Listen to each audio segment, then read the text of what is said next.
What's up, Everyday Blades?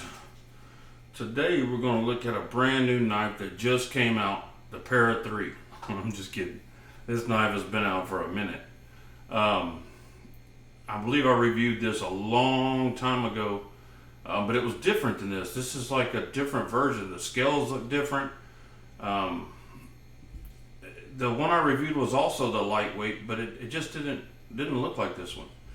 And there's another reason I wanted to review this one. There's some issues with it. And don't get me wrong, I am the biggest Spyderco fan of anybody. Even when I first started collecting, I have bought more Spydercos than I have anything. I'm their biggest fanboy. But a couple of issues with this knife in particular. So the only other time I've ever, in all the Spydercos I've bought, ran into a problem with the Spyderco knife was this one here. Let me grab it. Was this one here. I bought this one at a pawn shop. This PM2. And I was like, man, the action just ain't great. The scales kind of feel wormy. The centering's off. And then the final topper was I brought it home, put it on the wicked edge, and it wouldn't take an edge. Wouldn't cut paper. You know where I'm going with this. It was counterfeit. So that's the only other time I've had an issue with the so-called Spyderco. Never with a real one. And it's not deal breaker stuff, or it's just things I've noticed that they're letting slip a little bit. So one, when I got it, the centering was way off, and that's the best I can get it. It's still off just a hair, but man, it took some serious tweaking to try to get that blade over, because it was almost all the way over.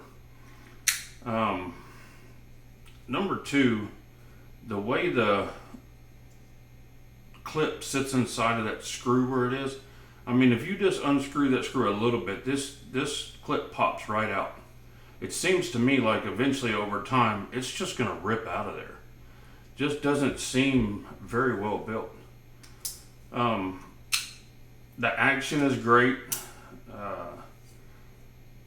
The lock works great. It's just mainly that centering and that pocket clip that I had an issue with.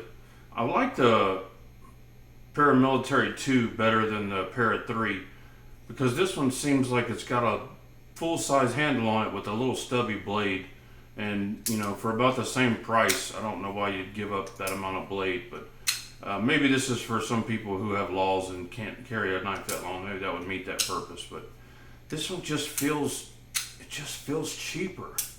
And I'm not comparing the G10 version. The G10 version, man, I've handled those before. I haven't had the PM2, but the Para 3, but I've had the PM2, and those feel ultra luxurious. Like the real version of this, man, you can feel the quality. Even in I believe it was a blue one that I had with S110V, it was ultra lightweight or whatever. It felt better than this. This just feels cheaper.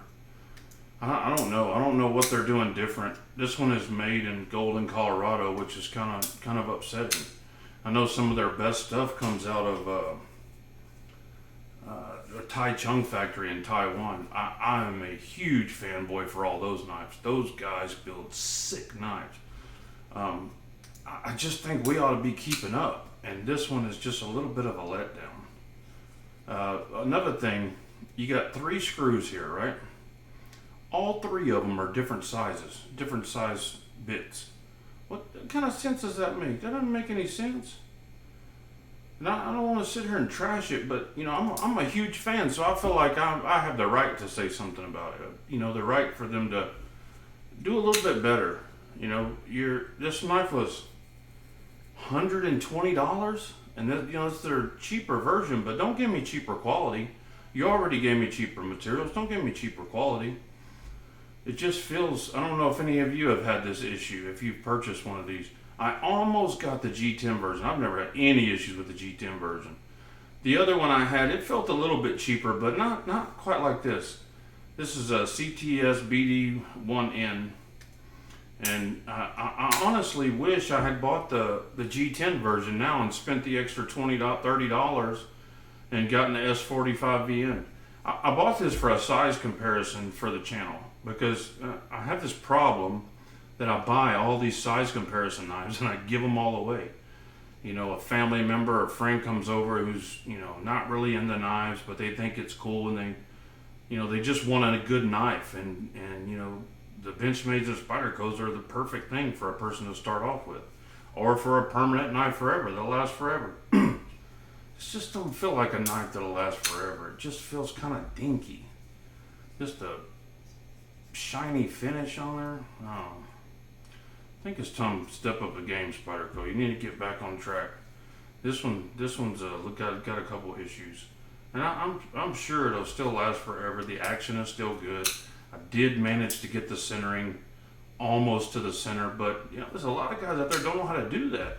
They're buying a knife from you that's supposed to work already. So tighten up, Spyderco. Anyway, I don't do bad reviews, and I don't consider that a bad review because I would still recommend this knife. I think this may be just a run or a model where they're just slipping, but I've handled Para 3s that were the G10 version, and quality's just amazing. I mean, every Spyderco I've ever had, this quality's just killer. And I know for a fact this is a legitimate Spyderco because I bought it at a very, very reputable place. So, anywho, that's my soapbox for today. That's probably the worst thing you'll ever hear me say about a knife. I don't like bad reviews. I don't see a point in it.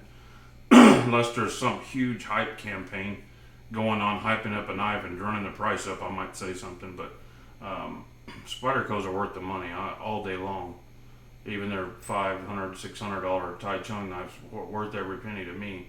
I still buy them. Even though I collect more expensive knives, I still buy Spydercos.